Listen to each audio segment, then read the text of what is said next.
Alright, let's try out the gyudon. Okay, I see a lot of spring onions. Get some rice and some meat. The onion gives it a sweet taste. There's an egg here, so let me break it open.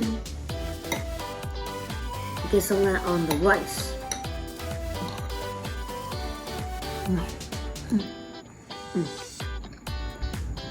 The half-cooked egg on the rice tastes really good. The sweet and salty sauce over the rice just tastes perfect and tastes really good. If you like this video, please subscribe, like, and subscribe some more in order to get notified whenever I post a new video. Bye bye! Subscribe.